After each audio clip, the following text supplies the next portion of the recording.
बिस्मिल्लाहिर्रहमानिर्रहीम। दोस्तों, यूपी सरकार ने जब मदरसों के खिलाफ एक्शन लिया तो हम लोगों को बड़ा बुरा लग रहा था, बहुत हमें तकलीफ हो रही थी। लेकिन आप हकीकत समझिए, जानिए, ये कोई बुरी बात नहीं है। इस्लाम शरीयत जिस बात से हमें मना करती है, अगर हम वो मदरसों में करेंगे तो अगर सरकार इस पर एक्शन ले रही है तो ये गलत नहीं है। हिसाब किताब हर चीज को होना चाहिए, लीगल परमिशन होनी चाहिए, कोई चीज बगैर परमिशन के करना नहीं चाहिए। आज ऐसा होता है कि चलो शुरू कर दो काम, देखेंगे बाद में क्या होता है। अभी जो बिहार के मदरसे की जो खबर आ रही है, इतनी खतरनाक खबर है, ऐसी दिल दहला देने वाली खबर है। दोस्तों, ये जो खबर है ना, सुनकर आप रोएंगे, आंसू निकलेंगे आपके। आप सोचेंगे अगर ऐसा दरिंदा शख्स मेरे सामने आ जाए ना, मैं इसकी गर्दन उड़ा दूंगा। दोस्तों, बच्चे की लाश को जब कुएं से निकाला गया ना, इस तरीके से उसका बाप उस लाश पे गिरा, उसका अंदाजा नहीं लगा सकते। और ये खबर मुख्तसर में सुन लीजिए आप। क्या है ये कि बुध को पुलिस ने सोंदरा गांव में चल रहे अनवारुल उलूम रजविया मदरसे के 9 साला तालिब इल्म के कत्ल का पर्दाफाश कर दिया। तालिब इल्म के साथ बदफेली करने के बाद किसी और ने नहीं बल्कि हाफिज मुदर्रिस ने कत्ल किया था, जो तलबा को पढ़ाता था। पुलिस के हाथों पकड़े गए। हाफिज मुदर्रिस ने बदफेली के बाद कत्ल का एतराफ भी किया, उसने माना। कैसा दरिंदा होगा ये, कैसा हराम करूंगा, इसका अंदाजा लगाया। रिश्ते में लगने वाले बिरादर निस्बती ने वारदात की जानकारी अपने बहनोई मौलवी को बताई। रात की तारीकी का फायदा उठाते हुए बहनोई और बिरादर निस्बती ने लाश को बोरी में भरकर गांव के बाहर कुएं में फेंक दिया। इसने बदफेली भी किया, बच्चे का मर्डर भी किया, फिर बहनोई के साथ मिलकर बोरी में भरकर मुंह पर चिगट पट्टी लगाकर उस बच्चे को कुएं में फेंक दिया, बोरी में भरकर। सोचो, ये हाफिज मुदर्रिस मदरसे में पढ़ाने वाला कर रहा है। ये कोई दरिंदा, गुंडा, मवाली, लुटेरा, फसादी, ये उसका काम नहीं है। तो मुझे बताइए, ये ऐसा शख्स मदरसे में कैसे, इसको मदरसे वाले कैसे पाल रहे हैं? ऐसे हरामखोरों को पालने के लिए मदरसे नहीं है, ऐसे नालायकों के लिए मदरसे में कोई जगह नहीं है। मदरसे को, इस्लाम को, कुरान को बदनाम करने वाले ये लोग हैं। ना ये इस्लाम को मानने वाले हैं, ना मदरस वाले हैं, असल ना मदरस वाले हैं, ना कुरान वाले, ना हदीस वाले, ये हरामखोर है। अब ऐसी खबरें हम सोचते हैं कि सोशल मीडिया पर बाहर नहीं आना चाहिए। ऐसे मदरसे वालों को शर्म आनी चाहिए। क्यों ऐसे बेवकूफों को, हरामखोरों को मदरसे में रख रहे हैं आप? क्यों जो है तो इनको तमीज नहीं, औकात नहीं है? तुम्हारा मदरसा लीगल है क्या नहीं है? तुम्हारे पास में प्रॉपर्टी के कागजात है क्या नहीं है? तुम्हारे पास में चंदे का हिसाब है क्या नहीं है? तुमको कोई पूछने वाला है क्या नहीं है? क्या कुछ नहीं हो रहा है आजकल।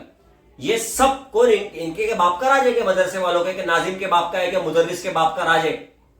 एक तो यूपी बिहार के जो अक्सर इलाके है ना, ये मदरसे नहीं, ये दुकानें चलती है। इसको मदरसा कहना भी गलत है। ये दुकानें, ये लोग दुकानें चला रहे, मदरसा नहीं चला रहे, पैसे कमा रहे, बेवकूफ बना रहे। इसलिए जो लोग मदरसे में बच्चों को डाल रहे हैं, अच्छे मदरसे का इंतखाब कीजिए, बार बार मदरसे में जाइए, हर महीने पेरेंट्स मीटिंग रखिए, वहां जिम्मेदारों को बुलाइए, मदरसे में सीसीटीवी कैमरा लगाइए, मदरसे में ज़कात चंदा देने वाले वहां पर जाकर तहकीक करें क्या चल रहा है मदरसे के अंदर। उस्तादों की खबरगिरी करें, बच्चों की खबरगिरी, बच्चों को पूछे खाने का, पीने का, रहने का, सोने का, उठने का, बैठने का मामला तुम्हारा कैसा चल रहा है, साफ सफाई का क्या निजाम है, टॉयलेट वाके चेक करें, बाथरूम चेक करें। और मदरसों का हाल ये होता है, हम कहते हैं तहुरु शत्रुल ईमान। आप जाओ मदरसों में बगैर तहकीक के चले जाओ, डायरेक्ट मदरसे में धावा डालो और किसी भी बाथरूम में, संडास में चले जाओ। इतनी गंदगी है, नगर पालिका की म्यूनिसिपालिटी में भी आपको ऐसा नहीं मिलेगा। ठीक है, छोटे बच्चे वो करते हैं, लेकिन आपकी जिम्मेदारी है कि आप पैसे देकर कोई ऐसा आदमी लगाए जो उसको रोजाना साफ करे, सुबह भी साफ करे, शाम में भी साफ करे।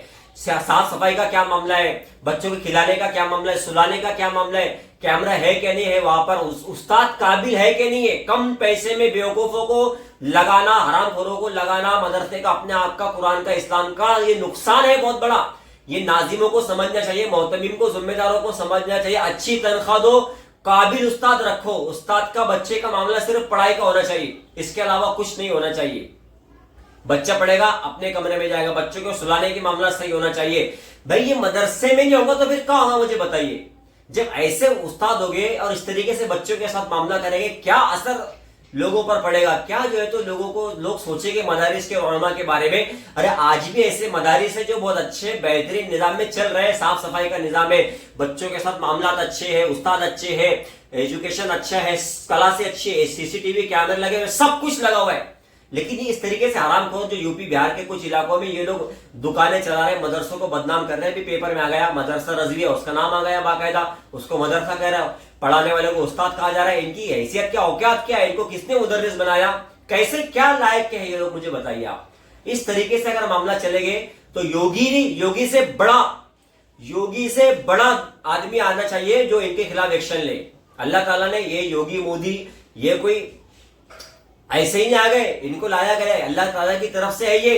हम जब तक नहीं सुधरते ना कुछ नहीं होगा। हम योगी को धोखा दे सकते और मोदी को भी धोखा दे सकते, हो सकता है सब यार, लेकिन अल्लाह को धोखा नहीं दे सकते। मुझे बताइए कल कयामत के दिन क्या मुंह दिखाएंगे, क्या ये मामला है, बताइए कि इतना खतरनाक कोई दरिंदा नहीं कर सकता। ये काम इसने मुदर्रिस ने मदरसे के बच्चे के साथ में किया। क्या सोचेंगे लोग मदरसे के बारे में, क्या कहेंगे लोग? मैं कहता हूं मदरसे वालों को एक्शन लेना चाहिए, मदरसे वालों को बोलना चाहिए।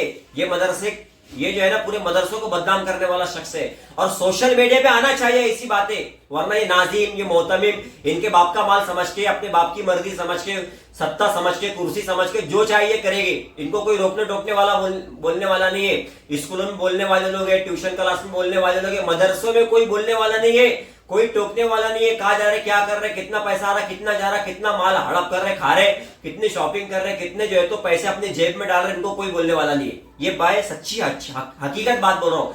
जो मदरसे का नाजिम बनता है वो समझता है मेरे बाप का माल है, उसकी खुद की तनख्वाह क्या उसको खुद नहीं पता है। लाखों रुपए, 2 लाख 3 लाख जो आ रहे हैं उसके ऊपर सब खर्च हो रहे हैं इसके ऊपर। एक मोहतमिम साहब ने मदरसा खोलने नाजिम साहब ने 2 महीने के बाद वो इनोवा कार में घूम रहे। अरे भाई तुम्हारे पास में 2 महीने में इनोवा कार कहां से आ सकती है? अभी तुम्हारे पास खाने के लाले थे तुम्हारे, और अब तुम इनोवा कार में घूम रहे। कैसी का तुम्हारे पास में इनोवा कार आ सकती है? कहां से लाया तुमने ये? तुम्हारी कोई जॉब है, कोई तनख्वाह, कोई बिजनेस है तो बताओ। कुछ नहीं, इनका बिजनेस मदरसा है। तो ऐसे मदरसों से बचे, तहकीक कीजिए, उलमा से, अच्छे बड़े बड़े उलमा को भी इसके लिए मैदान में आना चाहिए। जितनी तंजीमें जमात उलमा ने ये भी सोए हुए, ये भी कुछ करने को तैयार नहीं। जितने फ्रॉड हो रहे हैं मदरसों में, ये मैं हकीकत बता रहा हूं, बहुत ज्यादा फ्रॉड मदरसे में हो रहे हैं। और कुछ खाने वाले उलमा हुए जो मदरसे का प्रचार प्रसार चंद पैसों के लिए करते धूमधाम से, ये मदरसा ऐसा, वो मदरसा ऐसा, और जलसों के ऊपर लाखों और करोड़ों रुपए खर्च कर रहे हैं। मदरसे के संडास का हाल, टॉयलेट का हाल देख लो, बाथरूम का हाल देख लो, क्लासों का हाल देख लो, इतनी गंदगी है। नगर पालिका के स्कूलों के अंदर इतनी गंदगी नहीं मिलेगी जो मदरसों के अंदर इतनी गंदगी है। तो ये सब क्या है? ये क्या इस्लामी शरीयत है? ये हम कहते हैं तौरू शत्रुल ईमान, पाकी आधा ईमान है। नबी करीम सल्लल्लाहु अलैहि वसल्लम को पाकी पसंद थी, आप जो है तो पाक साफ रहा करते थे, उसकी तालीम और तरगीब दिया करते थे। जहां से तालीम दी जा रही है वो इदारे हमारे इतने गंदे हैं, तो सोच कितनी गंदी बनेगी, क्या तरबियत होगी, क्या लोग ये सामने आकर जो है तो काम करेंगे। तो शर्म आनी चाहिए ऐसे नाजिमों को भी, मोहतमिमों को, मुदर्रिसों को भी। डूब के मर जाओ तुम्हारे पास में इदारे हैं, मदरसे हैं, तुम इस्लाम को, कुरान को बदनाम करने का जरिया बन रहे तुम।